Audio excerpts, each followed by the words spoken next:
మీద ఉన్న మిత్రులు కొండేపూడి నిర్మల గారు, సభలో ఉన్న ప్రజాస్వామ్య రచయితల వేదిక నిర్వాహకులు, సభ్యులు, కార్యకర్తలు, స్నేహితులు, ఇతర ప్రజా సమూహాల నుంచి, సంఘాల నుంచి వచ్చిన మిత్రులారా, కామ్రేడ్స్, ప్రజాస్వామ్య రచయితల వేదిక నాకు చాలా ఆత్మీయమైన, హృదయానికి చాలా దగ్గరదైన సంస్థ. దాని నాయకురాలు కాత్యాయని విద్మహే గారు, ఆమె ఎంఏ అయిపోయి లెక్చరర్గా ప్రారంభించగానే నేను ఆమె విద్యార్థి.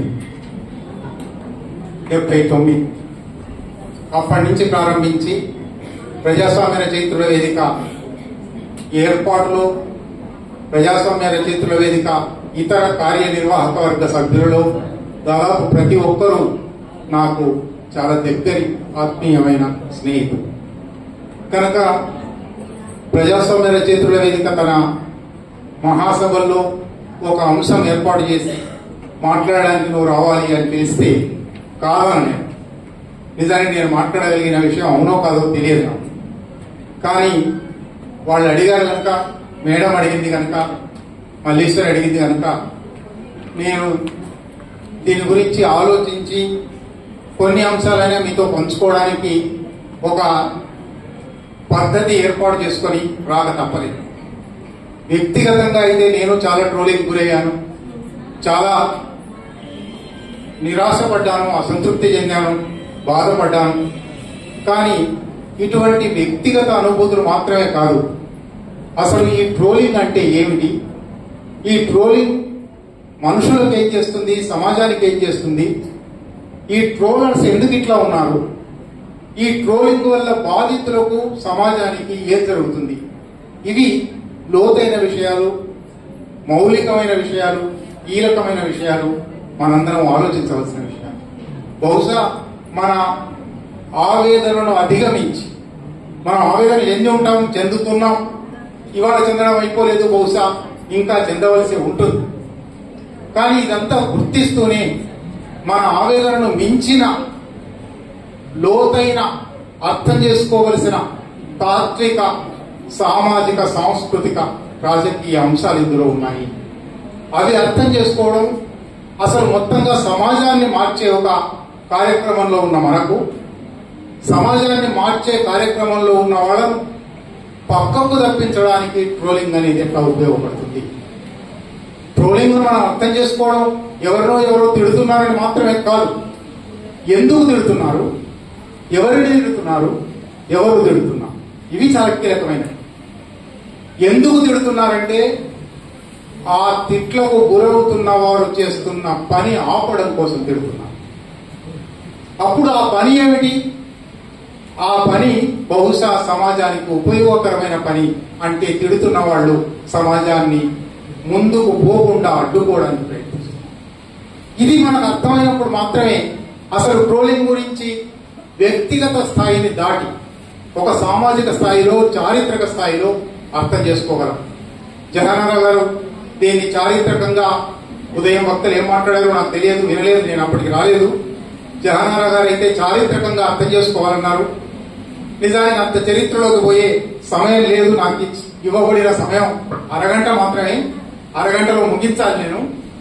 అరగంటలో చెప్పగలిగిన విషయాలు వీలైనంత క్లుప్తంగానే చెప్తాను.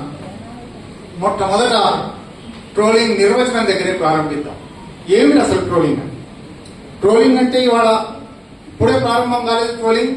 కనీసం ఆన్లైన్ ట్రోలింగ్, డిజిటల్ ట్రోలింగ్ గత 20 సంవత్సరాలుగా సమాజంలో అంతర్జాతీయంగా ప్రచారంలో ఉన్నది. అంతర్జాతీయంగానే అనేక దేశాలలో ట్రోలింగ్ మీద చాలా చర్చ జరుగుతున్నది. ఇవాళ మనం చర్చిస్తున్నాం, కానీ బహుశా 15 సంవత్సరాల కింద ఆనంద్ పట్వర్ధన్ అనే ఒక అద్భుతమైన డాక్యుమెంటరీ నిర్మాత, రోజుకు ఆయనకప్పుడు ఇంకా మిగిలిన సోషల్ మీడియా అన్ని ఫోరమ్స్ రాలేదు, ఫేస్బుక్ మాత్రమే ఉండేది. ఫేస్బుక్ మీద రోజుకు కనీసం 1000 తిట్లు వచ్చేవి. తిట్లు, దుర్భాషలు, నిందలు, హత్య, బెదిరింపులు. రామ్ కే నామ్ అని ఒక సినిమా తీసినాడు. రాముడి పేరు మీద ఎంత బీభత్సం జరిగింది, బాబరీ మసీద్ విధ్వంసం ఎట్లా జరిగింది అని సినిమా తీసినందుకు ఆయన మీద అంత విమర్శలు వచ్చాయి. ఇప్పటికీ ఆయన ఫేస్బుక్ పేజ్ మీరు చూస్తే ఆ ట్రోల్స్ కనబడతాయి. అక్కడి నుంచి ప్రారంభించి ఇవాళ ఇంకా అనేక ఫోరమ్స్ వచ్చాయి. ఫేస్బుక్ ఒకటే మాత్రమే కాదు, ట్రోలింగ్ విపరీతంగా జరుగుతుంది. కనుక ట్రోలింగ్ మీద అధ్యయనాలు కూడా చాలా జరిగాయి. ఎందుకు ట్రోలింగ్ చేస్తారు, ఎవరు ట్రోలింగ్ చేస్తారు అనే అధ్యయనాలు కూడా జరిగాయి. వాళ్ళ మనస్తత్వం ఏమిటి అని కూడా మనస్తత్వ శాస్త్రవేత్తలు పరిశోధించి రాశారు. ట్రోలింగ్ యొక్క రాజకీయ ఆర్థిక ప్రయోజనాలు ఏమిటి అని కూడా రాశారు. నేను ఆ వివరాలలోకి అంత వివరమైన ఉపన్యాసం చేయడానికి సమయం లేదు. కానీ ఈ అధ్యయనాలన్నిటి ఫలితంగా ట్రోలింగ్ అంటే ఒక నిర్వచనం వచ్చింది. ఆ నిర్వచనం దగ్గరనే మనం ప్రారంభిద్దాం. ఆ నిర్వచనం ట్రోల్ పుస్తకానికి నా అభిప్రాయం అడిగినప్పుడు నా అభిప్రాయంలో రాశాను. మీరు ఈ పుస్తకంలో చూస్తారు. అయినా ఒకసారి నా ఉపన్యాసానికి ప్రారంభంగా ఆ నిర్వచనం దగ్గర ప్రారంభిస్తాను. ఎందువల్లంటే ఈ నిర్వచనం మళ్ళీ ఒకసారి మనం చెప్పుకోవాల్సిన అవసరం ఏమొచ్చిందంటే, బహుశా భారతదేశంలో ట్రోలింగ్ మీద వచ్చిన మొదటి పుస్తకం Swathi Chaturvedi I'm a troll. అది దాదాపు వెంటనే తెలుగులోకి వచ్చింది. తెలుగు అనువాదం చేసిన వారు అంతర్జాల పోకిరి అని చేశారు. పోకిరి అనేది చాలా చిన్న మాట, చాలా తేలిక మాట. ట్రోల్ అనే సంపూర్ణమైన అర్థాన్ని, ట్రోలింగ్ ఎంత విశాల అర్థంలో ప్రపంచంలో వాడబడుతున్నదో అంత విశాల అర్థాన్ని ఇవ్వదు. పోకిరి అనేది ఏదో ఉల్ఫా, అల్లరి చిల్లరి పని. ఇది అల్లరి చిల్లరి పని కాదు. ఇది చాలా తీవ్రమైన, గంభీరమైన, రాజకీయమైన పని. అందువల్ల ఈ పోకిరి అనే మాట మన తెలుగులో అది అనువాదమై వచ్చింది కాబట్టి చాలా మంది ఇది పోకిరి పని అనుకుంటున్నారు. పోకిరీలు కూడా చేస్తారు కావచ్చు, కానీ పోకిరీల కన్నా మించిన డాకులు చేసే పని. కనుక ఎవరి డాకు, వాళ్ళ ప్రయోజనం ఏమి, అది అర్థం చేసుకోవాలంటే అసలు ఈ నిర్వచనం దగ్గర ప్రారంభించాలి. ట్రోలింగ్ అంటే ఉద్దేశపూర్వకంగా పద్ధతి ప్రకారం ఒక వ్యక్తినో, ఒక సమూహాన్నో, ఒక భావజాలాన్నో లక్ష్యంగా చేసుకొని పదే పదే నిందలు, దుర్భాషలు, రెచ్చగొట్టే, తప్పుదారి పట్టించే అసందర్భపు వ్యాఖ్యలు చేయడం, తద్వారా ఆ వ్యక్తిని హింసపరచడం, గాయపడేలా చేయడం, ఇతరుల దృష్టిలో ఆ వ్యక్తి మీద తప్పుడు అభిప్రాయాలు ఏర్పడేలా చేయడం. ఇది అసలైన విషయం. ఇది ట్రోలింగ్ ఉన్న సంపూర్ణమైన, ట్రోలింగ్ ఏ పని చేస్తుంది, ట్రోలింగ్ ఎందుకోసం వాడుతున్నారు అని అర్థం చేసుకోవడానికి దాంట్లో ఉన్న ఈ అన్ని అంశాలు. ఒకటి, అది పదే పదే వస్తుంది, అది నిందగా, దుర్భాషగా ఉంటుంది, అది అసలు విషయాన్ని నుంచి పక్కదారి పట్టిస్తుంది, అది ఒక వ్యక్తి మీద, ఒక సమూహం మీద, ఒక భావజాలం మీద తప్పుడు అభిప్రాయాన్ని కల్పించి ఆ తప్పుడు అభిప్రాయాన్ని పదే పదే చెప్పడానికి ప్రయత్నం చేస్తుంది.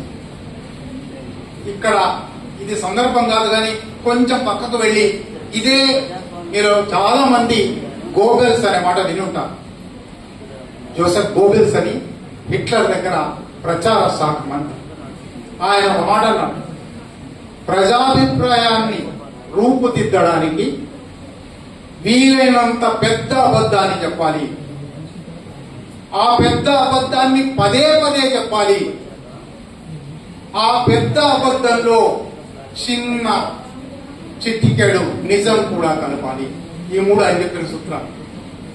ఎంత పెద్ద అబద్ధం చెప్తే అంత విశ్వవ్యాప్తం అవుతుంది, అదే నిజమని జనం అనుకునే పరిస్థితి వస్తుంది. అదే పదే పదే చెప్తే, ఒకరోజు చెప్తే అయిపోతుంది, ఇవాళ చెప్పు, రేపు చెప్పు, ఎల్లుండి చెప్పు, 24 గంటలు చెప్పు, అదే నిజమేమో అనుకునే పరిస్థితి వస్తుంది. ఇక్కడితో చేస్తే అబద్ధం అని అందరికీ తెలిసిపోతుంది కాబట్టి అక్కడితో ఆపలేదు ఆయన గోబెల్స్. దాంట్లో చిటికెడు నిజం కూడా కలపండి. నిజం కలిపితే అమాయకులు చాలా మంది ఉంటారు, ఆ నిజం పాత్రం చూస్తారు, నిజం పోర్షన్ చూస్తారు. ఇది నిజం, మొత్తం నిజమేనేమో, ఈ 1% నిజం కాబట్టి 99% నిజమేనేమో అనుకుంటారు. ట్రోలింగ్ కూడా సరిగ్గా గోబెల్స్ సూత్రాలను ఆధారం చేసుకుని సాగుతుంది. అట్లా దేశం అంతా జరుగుతుంది, ప్రపంచం అంతా జరుగుతుంది, తెలుగులో కూడా జరుగుతుంది. నిర్వచనంలోకి ఇంకా నిర్వచనాన్ని వివరించవచ్చు, కానీ సమయం దృష్ట్యా దాంట్లోకి పోను. మూలాలు ఏమి? మూలాలంటే ఎవరో వ్యక్తిో, ఏదో పుస్తకము, ఏదో దేశమో అక్కడికి నేను పోదలుచుకోలేదు, మీకు ఇంటర్నెట్ మీద అటువంటి సమాచారం చాలా దొరుకుతుంది. కొంచెం దాన్ని పైకి తీసుకువెళ్లి తాత్విక స్థాయిలో దీని మూలాలు ఏమిటి, 3 రకాల మూలాలు ఉండే అవకాశం ఉంది. 3 రకాల మూలాలు ఉన్నాయి ఇప్పటి వరకు జరిగిన ట్రోలింగ్. అది తెలుగు సమాజం ట్రోలింగ్ అయినా బయటి సమాజాల ట్రోలింగ్ అయినా. మొట్టమొదటిది భావజాలపరమైన, రాజకీయమైన, సాంస్కృతికమైన మూలాలు ఉన్న ట్రోలింగ్. దానికి తప్పనిసరిగా ఆ ట్రోలింగ్ వెనుక ఒక భావజాలం ఉంటుంది, ఒక భావజాలం మీద దాడి ఉంటుంది. ఆ ట్రోలింగ్ వెనుక ఒక రాజకీయాలు ఉంటాయి, మరొక రాజకీయాల మీద దాడి జరుగుతుంది. ఆ ట్రోలింగ్ వెనుక ఒక సంస్కృతి ఉంటుంది, అది పితృస్వామిక సంస్కృతి కావచ్చు, కుల సంస్కృతి కావచ్చు, అది స్త్రీలను చిన్న చూపు చూసే సంస్కృతి కావచ్చు, కొన్ని భాషలను చిన్న చూపు చూసే సంస్కృతి కావచ్చు, కొన్ని ప్రాంతాలను చిన్న చూపు చూసే సంస్కృతి కావచ్చు. ఏ సంస్కృతి అయినా ఆ సాంస్కృతిక మూలాలు ఉంటాయి.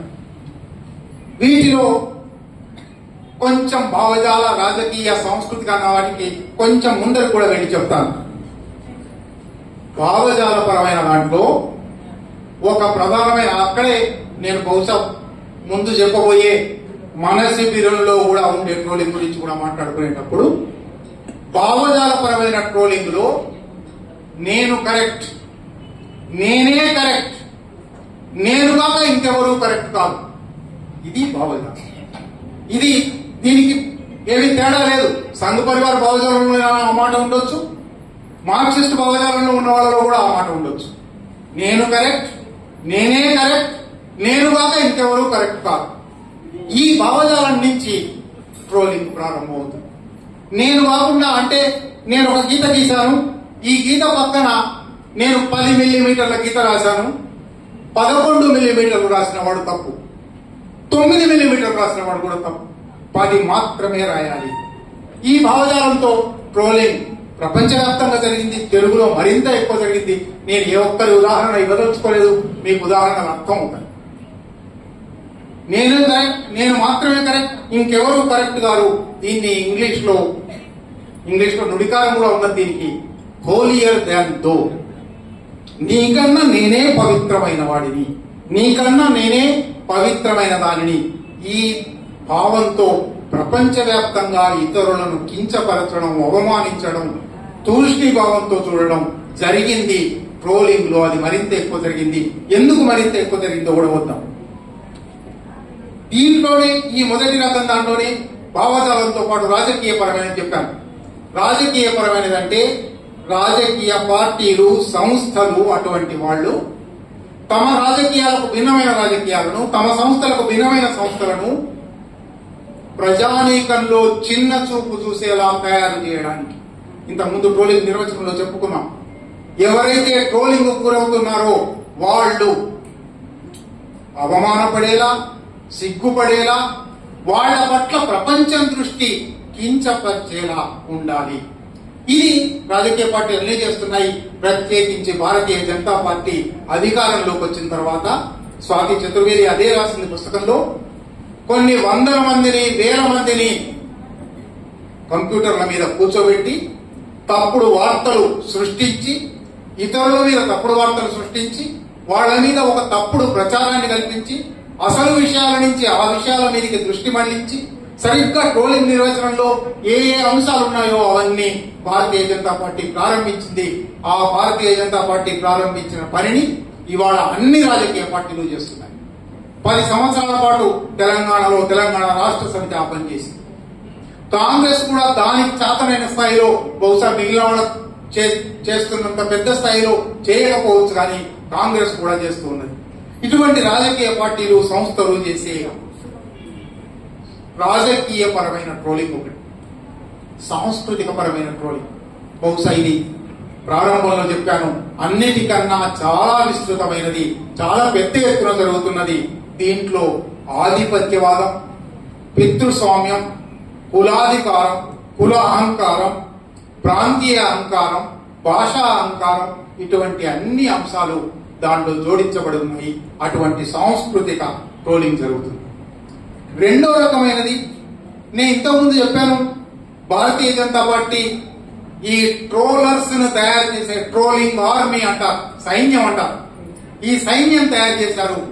వాళ్ళు ఉద్యోగం, వాళ్ళ నిజానికి భావజాలం లేదు, ఉండకపోవచ్చు కూడా. పెయిడ్ ఉద్యోగులుగా రోజు పొద్దున 10 నుంచి సాయంత్రం 5 వరకు ఆఫీసులో కూర్చొని ట్రోలింగ్ చేయాలి. కొందరు వెళ్లి బిస్కెట్ తయారు చేస్తారు, కొందరు వెళ్లి మెషిన్లు తయారు చేస్తారు, కొందరు వెళ్లి అబద్దాలు తయారు చేస్తారు. ఇటువంటి ఒక వ్యవహారం భారతీయ జనతా పార్టీ ప్రారంభించింది, సంఘ పరివార సంస్థలు ప్రారంభించాయి. ఇవాళ చాలా మంది చేస్తున్నారు. పేడ్ ఉద్యోగుల ట్రోలింగ్ రెండో రకమైనది. మూడో రకమైనది వ్యక్తిగతమైనటువంటి, వ్యక్తిగత కారణాలతో నాకు ఆమె అంటే కోపం ఉంటుంది, ఆయన అంటే కోపం ఉంటుంది, ఆమె మీద ఆయన మీద కోపాన్ని తీర్చుకోవడానికి నాకు ఇతర అవకాశాలు తగినంతగా రావు. ఇంటర్నెట్ ఒక అవకాశం ఇచ్చింది, సోషల్ మీడియా ఒక అవకాశం ఇచ్చింది, అక్కడ తీర్చుకుంటాను. అయితే ఇట్లా వ్యక్తిగత కారణాల మీద ట్రోలర్స్ కి మూలం ఏమిటి, వెనుక ఎందువల్ల చేస్తున్నారు ఇవాళ ఈ పని అని కూడా సైకాలజిస్టులు, మనస్తత్వ శాస్త్రవేత్తలు చాలా పరిశోధన చేశారు. వాళ్ళు అన్నదేమంటే బహుశా ఈ ట్రోలర్స్ వ్యక్తిగత కారణాల మీద ట్రోలర్స్ ఉద్యోగులుగా కాదు, భావజాలపరమైన ఒక కమిట్మెంట్ వల్ల కాదు, కేవలం వ్యక్తిగత కారణాల వల్ల చేసేవాళ్ళు వాళ్ళ పూర్వ జీవితంలో అనేకమైన అసంతృప్తులకు, అణచివేతలకు, లోపాలకు, అవకరాలకు, అవమానాలకు గురై ఉంటారు. ఆ అవమానాల మీద కసి తీర్చుకోవాలని ఉంటుంది వాళ్ళకు. వ్యవస్థ మీద కసి తీర్చుకోవాలి, సమాజం మీద కసి తీర్చుకోవాలి, తమను అవమానించిన వాళ్ళ మీద కసి తీర్చుకోవాలి. ఆ కసి తీర్చుకునే ఒక సంఘటిత కృషిలో భాగం కాలేరు. తాము వ్యక్తిగతంగా ఆ కసి తీర్చుకోలేరు. ఎక్కడ తీర్చుకోవాలి? ఇది సరిగ్గా చేతబడి లాంటిది. దొరను చంపే శక్తి లేని వాళ్ళు, లేదా శత్రువును చంపే శక్తి లేని వాళ్ళు తాటాకు బొమ్మతో దొరను తయారు చేసి, శత్రువును తయారు చేసి, తాటాకు బొమ్మకు అగ్గి ముట్టించి, లేదా దాని చుట్టూ హోమం పెట్టి నేను దీన్ని సావగొట్టాను. ఇటువంటి ఫ్రస్ట్రేషన్ నుంచి, ఇటువంటి ఒక అనాకారి మనస్తత్వం నుంచి, నిజానికి ఒక రకంగా చూస్తే ఈ మూడవ కారణపు ట్రోలర్స్ మీద జాలిపడాలి మనం. వాళ్ళు మానసిక రోగులు, వాళ్ళకి మానసిక చికిత్స అవసరం. అటువంటి వాళ్ళు చాలా మంది ఉన్నారు, అన్ని శిబిరాలు ఉన్నారు, నేను ఎవరిని మినహాయించడం లేదు. ఈ భావజాల ట్రోలింగ్, సంస్థాపన ట్రోలింగ్, వ్యక్తిగత కారణాల ట్రోలింగ్, ఈ 3 రకాల ట్రోలింగ్ ఇవాళ మనకు తెలుగు సమాజంలో కనబడుతున్నాయి. ఈ కనబడేవి డిజిటలైజేషన్ తర్వాత, సోషల్ మీడియా తర్వాత మరింత పెచ్చరిల్లిపోయింది. ఎందువల్ల హఠాత్తుగా ఒక టెక్నాలజీ రాగానే ఒక తప్పుడు పద్ధతి ప్రచారం అవుతుందా? టెక్నాలజీ అనేది మానవ జాతి పురోభివృద్ధికి సాధనం అని కదా మనందరం అనుకునేది. ఒక గొప్ప టెక్నాలజీ వచ్చింది, ప్రజాస్వామికమైన టెక్నాలజీ అది, దానిలో హైరార్కీలు లేవు, ఎవరైనా వాడొచ్చు. ఇక్కడ మీటర్ నొక్కితే ప్రపంచం అంతా తెలిసిపోతుంది, ప్రపంచంలో ఎక్కడేం జరిగినా క్షణాల్లో నీకు తెలిసిపోతుంది. చాలా ఆధునికమైన ప్రగతిశీలమైన టెక్నాలజీ కదా. ఈ టెక్నాలజీ ఈ అనాకారి మనస్తత్వానికి ఎట్లా తోడ్పడిందంటే, మొట్టమొదటిది ఈ టెక్నాలజీకి మనిషిని అజ్ఞాతంగా ఉండే అవకాశం ఇస్తుంది. నువ్వెవరో తెలియదు, నీకు ఎదురుగా మనిషి తెలియదు, ఎదురుగా మనిషి కళ్ళలో కళ్ళు పెట్టి చూసినప్పుడు నువ్వు అటువంటి మాటలు మాట్లాడలేవు. కానీ ఆ ఎదురుగా మనిషి లేడు, నువ్వెవరో అవతలికి కూడా తెలియదు. ఒక ఫేక్ ఐడి పెట్టుకోవచ్చు, అజ్ఞాతంగా ఉండవచ్చు, నువ్వెవరో తెలియకుండా ఉండొచ్చు. ఒకవేళ నువ్వెవరో తెలిసినా ఎదురుగా ఆ మనిషి లేడు, ఎదురుగా స్క్రీన్ మాత్రమే ఉంది. ఆ స్క్రీన్ నువ్వు రాసిందే చూపెడుతుంది. కాబట్టి ఒక నీ మాట నీకే వినబడే ఒక గదిలో ఉన్నావు కనుక ఏమైనా మాట్లాడవచ్చు. ఇది టెక్నాలజీ, డిజిటల్ టెక్నాలజీ ఇచ్చిన వాళ్ళ ఒక అవకాశం. రెండోది విమర్శ గురించి జహనారా గారు మాట్లాడారు, దాని దగ్గర కూడా వస్తాం. ఇది కూడా విమర్శ కదా, ట్రోల్ కూడా ఒక రకమైన విమర్శ కదా అనే అభిప్రాయం ఉంది. కానీ సాధారణంగా విమర్శ ఎప్పుడు ఒంటరిగా ఉండదు. విమర్శ సామూహికంగా ఉంటుంది, సమూహంలోకి పోతుంది విమర్శ.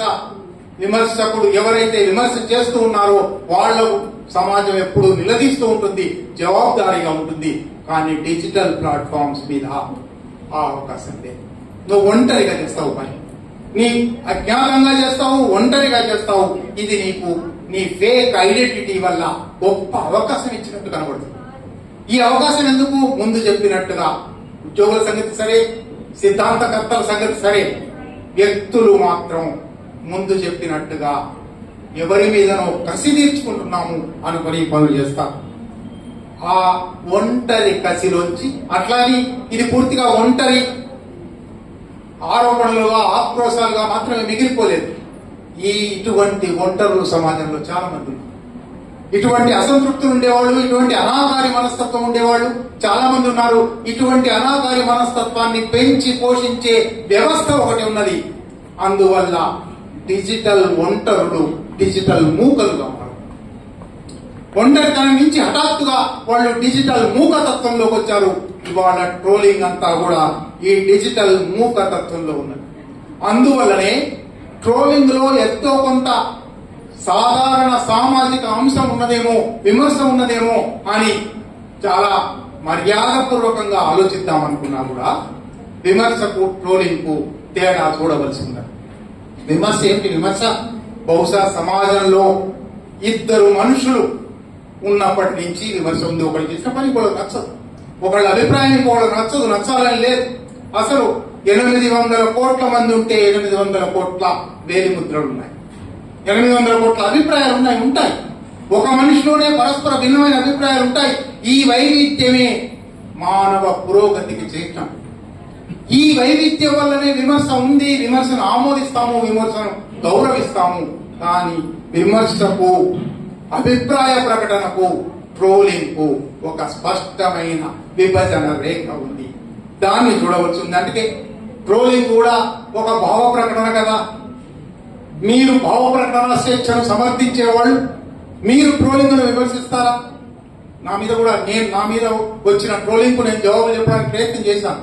చెప్తే భావ ప్రకటన స్వేచ్ఛ లేదా? మాకు భావ ప్రకటన స్వేచ్ఛ నీకు మాత్రమే ఉన్నదా అని ఎదురు విమర్శలు చేసిన వాళ్ళు ఉన్నారు.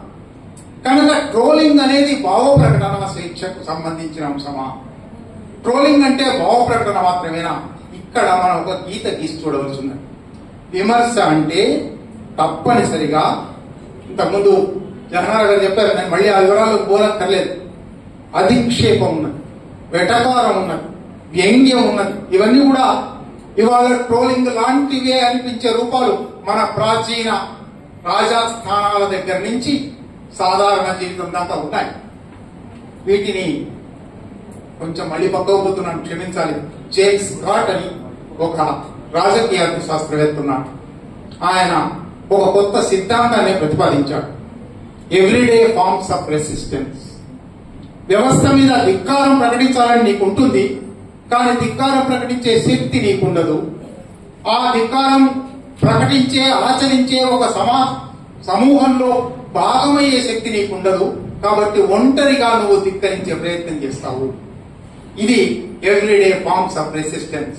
ఆయన వందలాది ఉదాహరణలు ఇచ్చాడు. ఆయన మలేషియా మీద ప్రధానమైన పరిశోధన చేశాడు, వందలాది ఉదాహరణలు ఇచ్చాడు. రెడ్ లైట్ పడి ఉన్నప్పుడు గ్రీన్ లైట్ ఉన్నంతసేపు పోకుండా ఉండి రెడ్ లైట్ పడ్డాక దాటడానికి ప్రయత్నం చేస్తావు. అంటే ఏమిటన్నమాట? ఒక ఆధిపత్యాన్ని ధిక్కరించడానికి ప్రయత్నం చేస్తూ ఉన్నావు నువ్వు. ఆయన వ్యవసాయ సమాజాల దగ్గర నుంచి ప్రారంభించాడు. మునుము పెట్టి కోత కోయడం ప్రారంభిస్తాను. పావు గంటలో పూర్తి కావలసిన వరుసను అరగంట చేస్తాను. దొర మీద తిట్ల పాటలు పాడుతారు.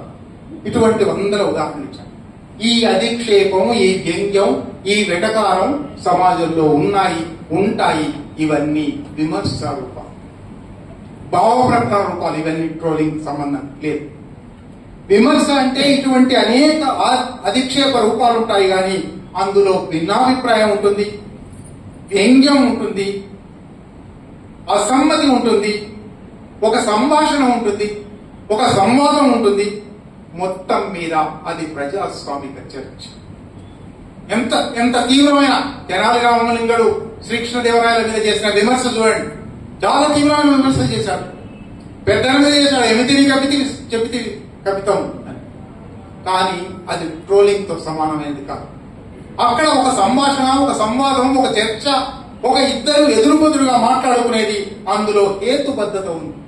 అందులో ప్రత్యక్షంగా ఒకరితో ఒకరు ఒక విమర్శనీయమైన అభిప్రాయం చెప్పిన వారు, ఒక విమర్శించేవారు ఉన్నారు. ఒక వాదన ఉంది. అది కూడా ఇంకొక ముఖ్యమైన అంశం. అది ఒక్కసారి జరుగుతుంది, ఆగిపోతుంది. లేదా దాని మీద చర్చ జరిగితే రెండోసారి జరుగుతుంది, ఆగిపోతుంది. కానీ ట్రోలింగ్ పదే పదే ట్రోలింగ్ ఒక చోట ఆగదు, మళ్ళీ నిరంతరం రోజువారీగా అదే మాట అంటూ ఉంటారు. ట్రోలింగ్ లో ప్రధానంగా దురుద్దేశం ఉంటుంది, హేతుబద్ధత కాదు. అంటే విమర్శ లక్ష్యమేమో అవతలి వాళ్ళని మార్చడం, సంస్కరించడం, మెరుగైన స్థితి తేవడం. ట్రోలింగ్ ఉద్దేశం, ట్రోలింగ్ దురుద్దేశం అవతలి వాళ్ళని మార్చడం కాదు, సంస్కరించడం కాదు, ఉన్న స్థితిని యథాస్థితిని మార్చడం కాదు. తప్పనిసరిగా ఈ మాట్లాడే వాళ్ళ ఆత్మ గౌరవాన్ని భంగపరచడం, ఈ మాట్లాడే వాళ్ళ గొంతును నొక్కడం, ఈ మాట మరొకసారి వినబడకుండా చేయడం, ఇది ట్రోలింగ్ కు ప్రధాన లక్ష్యం. అది మాత్రమే కాదు, వాళ్ళొక్కళ్ళ ఆత్మగౌరవాన్ని భంగపరిచి వాళ్ళు మాట్లాడకుండా చేయడం మాత్రమే కాదు, వాళ్ళ పట్ల ఇతరులలో విష బీజాలు నాటడం. ఇంతకుముందు చెప్పారు, చిటికెడు నిజము వేస్తారు, 99 అబద్ధాలు వేస్తారు. ఈ 99 అబద్ధాలు నిజమో కాదో తేల్చుకునే నిర్ధారించుకునే అవకాశం మిగిలిన వాళ్ళకి లేదు, ఉండే అవకాశం లేదు. వాళ్లలో ఈ విష బీజాలు ఉంటాయి. బహుశా ఆ ట్రోలర్ చనిపోవచ్చు, ట్రోలింగ్ కు గురైన వాళ్ళు చనిపోవచ్చు, కానీ ఈ ట్రోలింగ్ లో నాటబడిన విష బీజాలు భవిష్యత్తులో మహావృక్షాలు. అంటే సమాజం ఇది కేవలం వ్యక్తుల మధ్య సమస్య కాదు, ట్రోలర్ కి విక్టిమ్ కి మధ్య సమస్య కాదు. సమాజంలో తప్పుడు సమాచారం, తప్పుడు భావజాలం, అబద్ధాలు ఒక మనిషి పట్ల ఉద్దేశపూర్వకమైన నింద, నీచత్వ ఆరోపణ, ఇది ట్రోలింగ్ లో ఉన్నది. మరొక ఇంతకుముందు మనం చెప్పుకున్నాం, నిర్వచనంలో చెప్పుకున్నాం, ఒక పెద్ద చర్చ జరుగుతూ ఉంటుంది. పొద్దున్నే నాకు సీతారాం ఒకటి చూపెట్టి ఇది ట్రోలింగ్ అనొచ్చునా అన్నట్టు. మన సభ ప్రారంభం మీద ఒక సభ ప్రారంభమైంది అని పోస్ట్ పెట్టా ఫేస్బుక్ కింద 15-20 అభినందనల కామెంట్లు వచ్చాయి. ఒక ఆయన వచ్చి ఒక ట్రోలింగ్ లాంటి కామెంట్ చేశారు. నేను ఆ కామెంట్లోకి ఆ వివరాల్లోకి పోదలుచుకోలేదు. అంటే ప్రధానంగా చర్చ ఒకవైపు జరుగుతూ ఉండగా దృష్టి మళ్లించడం ట్రోలర్ ఉద్దేశం. ప్రధానమైన చర్చ జరగకూడదు, ఒక తప్పుడు మార్గపు చర్చ, ఒక అనవసరమైన చర్చ మీద సమాజము, దాని పాఠకులు, దాని వీక్షకులు తమ సమయాన్ని వెచ్చించాలి, తమ సమయాన్ని వృధా చేసుకోవాలి. ఇది విమర్శ అయితే చాలా ప్రజాస్వామికమైన చర్చా రూపంగా ఉండగా ట్రోలింగ్ పూర్తిగా అప్రజాస్వామికంగా ఉంటుంది. అవతలి వాళ్ళ అభిప్రాయాల్ని ఒకవేళ ఏకీభవించకపోవచ్చు, అయినా గౌరవించాలి కదా, గౌరవం కూడా లేకుండా పూర్తి అగౌరవపరుస్తూ, హీనంగా చూస్తూ, నీచంగా చూస్తూ ఉంటుంది. ఇది కాళోజీ అన్నట్టు ఏకీభవించనోని పీక నొక్కు సిద్ధం. అంటే ట్రోలింగ్ అనేది మనం ఏదో అనుకుంటున్నట్టుగా ఇద్దరి మధ్య సమస్య కాదు. ట్రోలింగ్ అనేది కాళోజీ ఆ మాట ఎందుకన్నాడంటే, ఏకీభవించనోని పీక నొక్కు సిద్ధాంతం ఫాసిజం. ట్రోలింగ్ ఫాసిజం యొక్క ఒకానొక వ్యక్తీకరణ. నీ లోపల ఉండే ఫాసిస్టు భావాలు ట్రోలింగ్ లో వ్యక్తమవుతాయి. అవి ఏ స్థాయిలోనే కావచ్చు. కొందరిలో 1% ఉండొచ్చు, కొందరిలో 99% ఉండొచ్చు, 100% కూడా ఉండవచ్చు. కానీ ఏకీభవించని వ్యక్తి పట్ల తీవ్రమైన ఆగ్రహము, నింద, దుర్భాష అనేవి ట్రోలింగ్ కి చాలా సహజంగా కనబడతాయి. ఈ క్రమంలో అవి హేతురహితంగా ఉంటాయి, పరోక్షంగా ఉంటాయి. చాలా సార్లు మీరు ఫేస్బుక్ లో ట్రోలింగ్లు చూస్తే రాసిన వాళ్లకు, పడేవాడికి, ఇద్దరికి తప్ప మూడో మనిషికి అది ఏమిటో కూడా తెలియదు. ఇంత పరోక్షంగా ఎందుకు చేస్తారు మరి అంటే, వాళ్ళ కోపాన్ని తీర్చుకోవాలి, వెంట్ అంటారు. తమ ఆగ్రహాన్ని తీర్చుకునే ఒక మార్గం రావాలి. ఎవరికి తాగాలో వాళ్ళకే తెలుసు కాబట్టి వాళ్ళు బాధపడాలి. ఇవి రెండే వాటి లక్ష్యాలు. అంటే విమర్శకు ఉండే ప్రయోజనాన్ని పూర్తిగా దిగజార్చి, నీరుగార్చి ఎక్కడికి తెచ్చారంటే, ఇద్దరికి సంబంధించిన వ్యవహారం, ఇద్దరిలో ఒకరు పైచేయి కావడానికి, ఒకరు కించపడడానికి దారితీసే వ్యవహారం, ఒక అత్యాధునిక సాంకేతిక పరిజ్ఞానాన్ని వాడుకొని ప్రపంచం ముందరికి వస్తుంది. ప్రపంచానికి ఏం సంబంధం లేదు, వాళ్ళిద్దరు కూర్చొని మాట్లాడుకోవచ్చు. కానీ ఇక్కడ ప్రత్యక్షం ఉండదు, పరోక్షం మాత్రమే ఉంటుంది, అజ్ఞాతంగా ఉంటుంది. అన్నిటికన్నా ముఖ్యంగా నేను ముందే చెప్పినట్టు ఇది నిరంతరాయంలో. నేను నా మీద ట్రోలింగ్ బహుశా 7-8 సంవత్సరాలుగా నిరంతరాయంగా చేస్తున్న వాళ్ళు ఉన్నారు, లేదా 10-15 సంవత్సరాలు. ఇది జరిగినప్పుడు క్షమించాలి, నేను కొంచెం పక్కకు పోతున్నందుకు. ఇది జరిగినప్పుడు నేను చాలా బాధపడ్డాను, చాలా కొన్ని రోజుల పాటు ఏడ్చాను కూడా. ఎందుకు ఇంత నేను చేస్తున్న పని ఏమిటి, నన్ను ఎందుకు ఇట్లా విమర్శిస్తున్నాడు అని. ఒక వ్యక్తి లేదా 3-4 వ్యక్తులు. పాబ్లో నెరూడా జీవిత చరిత్ర పుస్తకం ఉంటుంది, స్టీవ్ ఫెన్ అని ఒక ఆయన రాశారు, పెద్ద 700 పేజీల జీవిత చరిత్ర. దాంట్లో ఆయన ఒక ఉదంతం రాశాడు. ఆ ఉదంతం చదివిన తర్వాత ఆ ఉదంతం నేను చాలాసార్లు ఫేస్బుక్ లో కూడా షేర్ చేశాను. పాబ్లో నెరూడా తన కవిత్వం రాయడం ప్రారంభించిన మొదటి రోజుల నుంచి ఆయన చనిపోయిన 1973 దాకా ఆయన ఏం రాస్తే దాని మీద ఖండన రాసే ఒక ఆయన ఉండేవాడు. ఆవు వ్యాసకర్త అంటాను నేను. ఏం రాసినా ఆవే ఉంటుంది దాంట్లో, ఇంకేమి ఉండదు. కానీ ఇవాళ ఆ ఆవు వ్యాసకర్త ఆ జీవిత చరిత్రకారులు లేపి చెప్పి చూపెడితే తప్ప ఎవరికి గుర్తులేడు. పాబ్లో నెరూడా ప్రపంచానికి అంతా కూడా నిలబెడతాడు. కనుక ఈ నిరంతరం చేసే పని, ఈ నిరంతర విమర్శ అనేది ఒక ట్రోలింగ్ కి ప్రధానమైన, నిరంతర నింద అనేది ప్రధానమైన అంశం. ట్రోలింగ్ లోనే ఇంకొక అంశం కూడా చెప్పి దాని నుంచి తర్వాత అంశాల్లోకి పోతాను. విచిత్రమైన విషయం ఏమంటే, తాము స్వయంగా ట్రోలింగ్ కు గురైన వాళ్ళు, తాము ఇతరుల ట్రోలింగ్ కి గురైనప్పుడు బాధపడిన వాళ్ళు, ఆ బాధకు 100,000 మంది సంఘీభావం ఆశించిన వాళ్ళు, 100,000 మంది సంఘీభావం పొందిన వాళ్ళు, వాళ్లే ఇతరుల మీద ట్రోలింగ్ చేస్తారు. సాధారణంగా మనకు ఏముంటుందంటే ఒక సూత్రం, బాధితులైన వాళ్ళు బాధను గుర్తించగలరు, బాధితులైన వాళ్ళు ఇతర బాధితులతో సంఘీభావంగా ఉంటారు. కానీ విచారకరంగా, ఆశ్చర్యకరంగా మన కళ్ల ముందర ఉదాహరణ కనబడుతుంది. యూదులు అత్యంత భయానకమైన హింసాకాండకు గురై బాధితులై ఇవాళ అంతకన్నా తీవ్రమైన బాధలను పాలస్తీనియన్ల మీద రుద్దుతున్నారు. కనుక బాధితులైనందువల్లనే వాళ్ళు మంచి వాళ్ళు అయిపోయారు అనేది ఎక్కడా లేదు. బాధితులు కూడా, అంటే మనం ఇంతవరకు ట్రోలర్స్ బాధితులు అనే ఒక విభజన రేఖ ఉన్నదేమో అనుకుంటున్నాము. లేదు, బాధితులు కూడా ట్రోలర్స్ కావచ్చు, ట్రోలర్స్ కూడా బాధితులు కావచ్చు. అటువంటి ఒక సంక్లిష్టమైన సామాజిక వాతావరణంలో మనం ఉన్నాము. సరే, దీన్ని ఇంకా వివరించను, అంత అవకాశం లేదు, అవసరం లేదు, సమయం కూడా లేదు. నేను చెప్పదలుచుకున్న విషయాల్లో ఇంకా 2 అంశాలు మాత్రం ఉన్నాయి, అది చెప్పి ముగిస్తాను. ట్రోలర్స్ ఆశయం ఏమిటి? ప్రధానమైన ఆశయం బాధితులను వారి పని నుంచి తప్పించడం.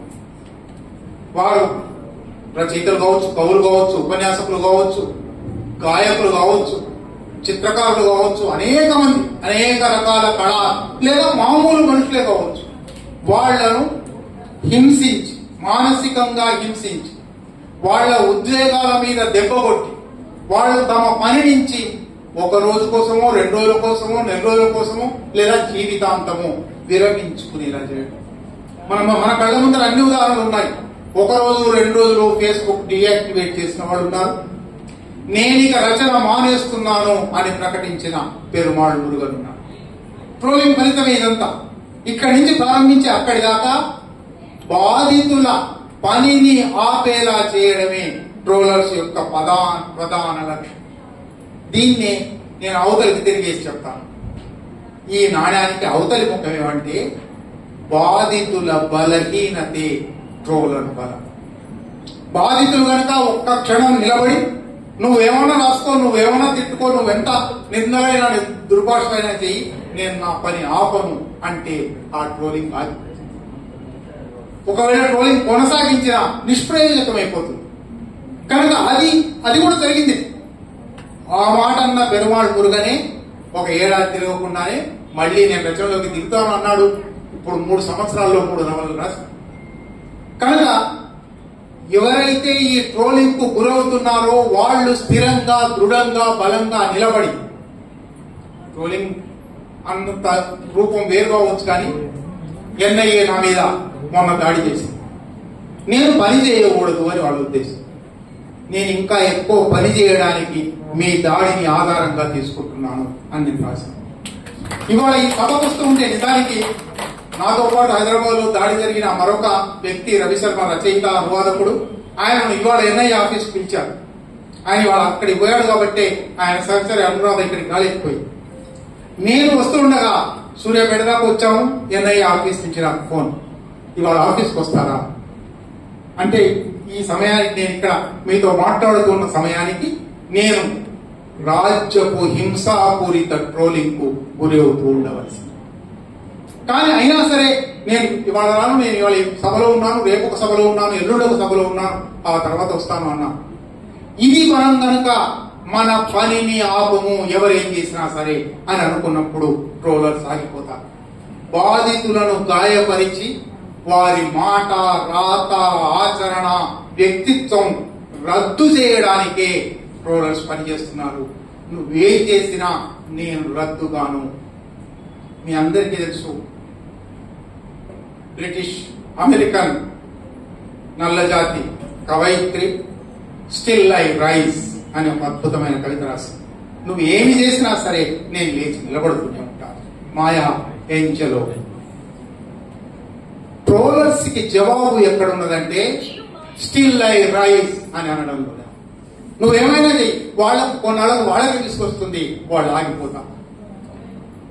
చివరి అంశం, నేను ఇవాళ ఇక్కడ చాలా మంది ముఖ్యంగా ప్రజాస్వామ్య రచయితల వేదికలో ట్రోలర్స్ గురైన వాళ్ళందరితో నేను నా సంఘీభావం ప్రకటించాను. వాళ్ళ దుఃఖంలో నేను పాల్గొంచుకున్నాను. అందువల్ల మళ్ళీ ఒకసారి వాళ్ళకి ముగింపుగా కొన్ని మాటలు చెప్పి ముగిస్తాను. ట్రోలింగ్ తో ఎట్లా వ్యవహరించాలి ఇది మనకి ఇంకా తెలియదు. ఎందువల్లంటే మనకు విమర్శ మనకు తెలుసు, అధిక్షేపం తెలుసు, కానీ దొంగ దాడి తెలియదు, ఈ నీచపు దాడి తెలియదు. ఈ నీచపు దాడితో ఎట్లా వ్యవహరించాలో తెలియదు. దానికి ఇప్పటికే ప్రపంచవ్యాప్తంగా ట్రోలింగ్ మీద జరిగిన చర్చలో 4-5 అంశాలు వచ్చి ఉన్నాయి. అవే మీ ముందర పెడతాను. ఒకటి, పట్టించుకోకపోవడం, ఇగ్నోర్ ఇట్, బీ సైలెంట్. వాళ్ళు ఏమైనా చేసుకునివ్వండి, నేను నా పని చేసుకుంటూ ఉంటాను. నీ ట్రోలింగ్ నన్ను నా పని నుంచి ఆపదు అని పనిలో కొనసాగడమే కాలమే నిర్ణయిస్తుంది. 15 సంవత్సరాలుగా నా మీద ట్రోలింగ్ చేస్తున్న వ్యక్తి ఇవాళ ఎక్కడున్నాడో, నేను ఎక్కడున్నానో లోకానికి తెలుసు. కనుక ఈ పని ద్వారా నేను నిలబడి ఉంటాను, ఐ స్టిల్ రైజ్ అని అనడం ద్వారా ఒక జవాబు చెప్పొచ్చు. రెండో జవాబు మనలో కొందరు చేశారు, నేను కూడా కొంతకాలం చేశాను. చర్చకు దిగడం ట్రోలర్స్. వాడు ఒకటి రాస్తాడు, మనం ఇంకోటి రాస్తాం, వాడు ఇంకొకటి రాస్తాడు, మనం ఇంకొకటి రాస్తాం. ఈ చర్చ ఎక్కడికి పోతుందంటే మన పని నుంచి మనకు తప్పిస్తుంది, మనకు తెలియకుండానే. మనమేమో సమాజాన్ని ఎడ్యుకేట్ చేయడం కోసం, లేదా పాపం ఆయన తెలియక తప్పుడు ఆరోపణలు చేస్తున్నాడు, ఆయనను ఎడ్యుకేట్ చేద్దాం అని రాస్తూ ఉంటాము. కానీ వాళ్లకు ఇది వాళ్ళ లక్ష్యాన్ని చేర్చుకునే మార్గం. మన పని ఆపడమే వాళ్ళ ఉద్దేశం. మన పని ఆపేసి మనం వాళ్ళతో వివాదంలోకి దిగుతాం. అయితే వివాదంలోకి అసలే దిగొద్దా, చర్చలోకి అసలే దిగొద్దా? నాకు భిన్న అభిప్రాయాలు, ద్వంద్వ అభిప్రాయాలు ఉన్నాయి. చర్చలోకి అసలే దిగొద్దు అని అనుకుంటాను, దానికి వాదనలు ఉన్నాయి. కానీ చర్చలో నువ్వు నేను మాత్రమే కాదు కదా, చూసేవాళ్ళు చాలా మంది ఉన్నారు కదా, వాళ్ళకి ఎడ్యుకేషన్ కావాలి కదా, వాళ్ళ వాస్తవాలు తెలియాలి కదా. వాడు వేసిన ఒక నీలాప నింద, వాడు బట్ట కాల్చి మీద వేస్తాడు, నేను ఆ బట్ట తీసుకోకుండా ఉంటే చూసేవాళ్ళు ఏమన్నా. కనుక వాళ్ల కోసమైనా, చూసేవాళ్ల కోసమైనా జవాబు రాయాలి కదా అని అనిపిస్తుంది. కానీ ఇంకా నేను తేల్చుకోలేదు. జవాబు రాయడం మంచిదా, చర్చకు దిగడం మంచిదా, సంవాదం చేయడం మంచిదా? ఇది విమర్శ అయితే సంవాదం తప్పనిసరి అవసరం. ఇది విమర్శ కాదు, కానీ చూసేవాడు ఉన్నాడు. దీనికి ఎట్లా వ్యవహరించాలి నాకు ఇంకా జవాబు లేదు. 2 పద్ధతులు నేను అమలు చేశాను, రెండింటిలో ఏది గెలుస్తుందో తెలియదు. సోషల్ మీడియాలో జరుగుతుంది కాబట్టి ఇది సోషల్ మీడియా రిపోర్టింగ్ అనే ఒక ఆయుధం. ఎవరైతే ట్రోల్ చేస్తారో వెంటనే వాళ్ళ మీద వీళ్ళు తప్పుడు వ్యాఖ్యలు రాస్తూ ఉన్నారు, వ్యక్తిత్వాన్ని హననం చేసే వ్యాఖ్యలు రాస్తున్నారు, భాషాపరమైన, సాంస్కృతికపరమైన, కులపరమైన అణచివేతకు పాల్పడుతున్నారు అని కనుక రిపోర్ట్ చేస్తే కనీసం సోషల్ మీడియా ప్లాట్ఫామ్స్ లో కొన్ని ప్లాట్ఫామ్స్ వాటి మీద చర్యలు తీసుకుంటున్నాయి, కొంతకాలం ఆపేస్తాయి, లేదా వాళ్లకు రిప్రిమాండ్స్ పంపుతాయి, ఇటువంటి పనులు జరుగుతాయి. కొంతలో కొంత అది తగ్గే అవకాశం ఉంది. లేదా మరొక అవకాశం, మనలో కొందరు ప్రయత్నించారు, మనమే ఎదురు దాడికి దిగడం. ట్రోలర్ ఎంత దుర్మార్గుడో, ట్రోలర్ అంటే ఒక రకంగా మనం కూడా ట్రోల్ చేయడం, ట్రోలింగ్ కి కౌంటర్ ట్రోలింగ్. ఈ కౌంటర్ ట్రోలింగ్ కూడా మన పని నుంచి తప్పిస్తుంది అని నేను అనుకుంటాను. కానీ అది కూడా చేసిన వాళ్ళు ఉన్నారు. చేసినందువల్ల ట్రోలింగ్ ఆపిన సందర్భాలు కూడా, ఆగిపోయిన సందర్భాలు కూడా ఉన్నాయి. అయితే కౌంటర్ ట్రోలింగ్ కు ఇటీవలి కాలంలో కొంతమంది అధ్యయన పరులు ఏం చెప్తున్నారంటే, కౌంటర్ ట్రోలింగ్ ద్వారా మీరు ట్రోలర్స్ ను మార్చలేరు, కానీ ట్రోలర్స్ వాళ్ళ కుటుంబంలో, వాళ్ళ బంధుమిత్రుల దగ్గర, వాళ్ళ సమూహంలో సిగ్గుపడే పరిస్థితి కల్పిస్తారు. తద్వారా ఇది మారుతుంది కనుక ఆ పని చేయండి. నిజంగా మొన్న మహో మీడియాలో ఇటువంటి ట్రోలింగ్ మీద ఒక వీడియో చేసి వనజ కూడా చెప్పింది, వీళ్ళు మనస్తత్వపరంగా అనాకారి మనస్తత్వం గల వాళ్ళు అని గనక మనం ఒక కౌంటర్ ట్రోలింగ్, కౌంటర్ ప్రచారం చేస్తే రేపు వాళ్ళ బిడ్డలు కూడా చదువుతారు కదా, మా నాన్న మా అమ్మ ఇంత నీచమైన వాళ్ళ, ఇవాళ జర్మన్ జాతి మొత్తం అనుకుంటుంది మా జాతి నాయకుడు ఇంత నీచమైన వాడా, పశ్చాత్తాపంలో పడింది. అటువంటి పశ్చాత్తాపాన్ని కలగజేయడం ద్వారా బహుశా ట్రోలింగ్ ను అడ్డుకోవడానికి మనం ఒక ప్రయత్నం చేయొచ్చు. మనందరం చేయగల ఇంకొక పని చెప్తాం. మనందరం ట్రోలింగ్ చూస్తూ ఉంటాం మన సోషల్ మీడియా ప్లాట్ఫామ్స్. మనకు తెలుసో తెలియకో ఆ ట్రోలర్ మన బంధువు అయినందువల్ల, మన స్నేహితుడైనందువల్ల, స్నేహితురాలైనందువల్ల చప్పట్లు కొడతాం. దయచేసి చప్పట్లు కొట్టేటప్పుడు వస్తువేమిటో చూసి చప్పట్లు కొట్టండి. వస్తువుతో మీకు ఏకీభావం ఉంటే చప్పట్లు కొట్టండి. మనవాడు కనుక చప్పట్లు కొట్టడం ప్రారంభిస్తే మనవాడు రాసే అత్యంత అనాకారి రాతలకు మీ ఆమోదం ఉంది అని సమాజం. వాళ్ళను ఒంటరులను చేయాలంటే, వాళ్ళను సమాజం నుంచి వెలివేయాలంటే తప్పనిసరిగా వాళ్ళకు వచ్చే చప్పట్లు తగ్గిపోతూ ఉండాలి. ఇది చప్పట్లు కొట్టించుకునే వ్యవహారం కాదు అని వాళ్ళు తెలుసుకునేలా చేయగలగాలి. ఇవన్నీ వ్యక్తిగత స్థాయిలో, సామూహిక స్థాయిలో చేసే ప్రయత్నం. కానీ అంతకు మించి చేయవలసిన ప్రయత్నం సమాజంలోనే ఒక ప్రజాస్వామిక చర్చా సంప్రదాయం, సమాజంలోనే అసహనంతో చర్చకు వీలు లేకుండా నిందలు, దుర్భాషలు వేసి అప్రజాస్వామికంగా వ్యవహరించే పద్ధతిని ఆపివేసి, అంటే సమాజమే ఒక ప్రజాస్వామిక సంస్కృతిలోకి పరిడవిల్లే ఒక నవ సమాజం వస్తుందో లేదో మనందరం కలగనుకున్నాం. కానీ ఆ దారిలోనైనా మనం పనిచేశాము అని చరిత్ర నమోదు చేయాలి. కనీసం మనం సాధించలేకపోవచ్చు. అది అప్రజాస్వామిక వ్యవస్థలో మనం ఉన్నాం. అప్రజాస్వామిక వ్యవస్థ ఇంకా పెరుగుతూ ఉన్నది. అప్రజాస్వామిక వ్యవస్థకు బలాలు చేకూరుతున్నాయి. కులంగాడి శవం అని కుటుంబరావు గారు 70 ఏళ్ల కింద 80 ఏళ్ల కింద రాశారు. కులంగాడి బలం ఇంకా పెరిగింది, శవం రాలేదు. బహుశా మన కన్నా కళ నిజమవుతుందో లేదో, కంటున్న కళ నిజమవుతుందో లేదో తెలియదు. కానీ సమాజం ప్రజాస్వామ్యంలోకి వికసించాలి అని మనం కోరుకుంటున్నాం. ప్రజాస్వామ్యంలోకి వికసించే దారిలో ఉన్న, నిజానికి ట్రోలర్లు బదనిక లాంటి వాళ్ళు, ఒక వృక్షం మీద ఆధారపడి ఉంటుంది. ఒక క్రిమి లాంటి వాళ్ళు కుళ్ళులో పెరుగుతుంది. ఈ క్రిమిని తీసిపారేస్తామా లేదా? ఒక కలుపు మొక్క లాంటి వాళ్ళు కలుపు మొక్కను తీసిపారేస్తామా లేదా? బదనిక వల్ల వృక్షానికి ఆటంకం కలుగుతుంది అని బదనికను తీసిపారేస్తామా లేదా? ట్రోలర్స్ ను అట్లా తీసి పారేసి సమాజాన్ని ప్రజాస్వామ్యంలోకి వికసింపజేసి ఒక సంస్కృతిని మనం అలవరుచుకున్నప్పుడు, సమాజానికి అలవాటు చేసినప్పుడు మాత్రమే ట్రోలింగ్ అంతరిస్తుంది. ఈలోగా ట్రోలింగ్ బాధితుల సమూహం ఒకటి ఏర్పడి, వాళ్ళ మధ్య సంఘీభావం ఏర్పడి ఇటువంటి ఒక సదస్సు జరిగితే ట్రోలర్స్ దాడికి గురైన బాధితులందరూ కలిసి కూర్చొని, ఏదో విక్టిమ్ హుడ్ కోసం కాదు, అయ్యో కోసం కాదు, ఈ దాడిని ఎట్లా ఎదుర్కోగలం అని చర్చలు జరిగితే అంతకన్నా కావాల్సింది లేదు.